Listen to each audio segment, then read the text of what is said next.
36 साल के बाद आईएनएस मगर की दहाड़ पर विराम लग चुका है। सालों से अपनी शानदार सेवा देते आ रहे इस लैंडिंग पोत को सेवा मुक्त कर दिया गया।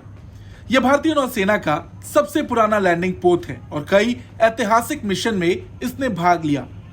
36 सालों से लगातार भारत का गौरव बढ़ाते आ रहे इस बाहुबली ने समंदर पर काफी वक्त तक राज किया, लेकिन समय की मांग को देखते हुए भारतीय नौसेना ने इसे विराम देने का फैसला लिया। भारतीय नौसेना ने कोची में नौसेना बेस में 36 साल की सेवा के बाद 6 मई को सबसे पुराने लैंडिंग शिप टैंक आईएनएस मगर को सेवा मुक्त कर दिया। सीडीआर हेमंत सालुंके द्वारा निर्देशित जहाज को दक्षिणी नौसेना कमान के commanding in chief vice admiral M A Hampiholi की उपस्थिति में सेवा मुक्त किया गया। दक्षिणी वायु कमान के air officer commanding in chief air marshal B Manikant भी इस अवसर पर उपस्थित थे। समारोह में सशस्त्र बलों, दिग्गजों और नागरिक प्रशासन के कर्मियों ने भी भाग लिया।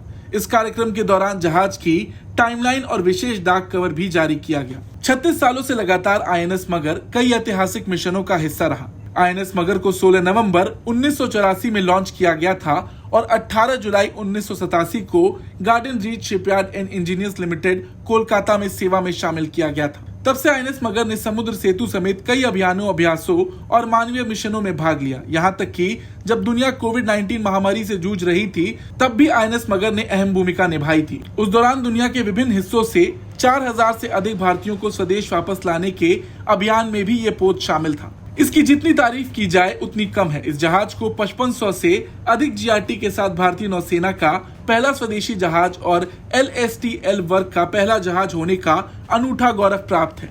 अपनी सेवा के दौरान आईएनएस मगर ने कई ऐतिहासिक मिशन में भाग, लेकिन अब ये देश का बाहुबली हमेशा के लिए विराम पर जा चुका है। इस जहाज को जिसने हजारों जानें बचाई और दुश्मनों के कई मिशन को फेल किया, उसे देश का सलाम।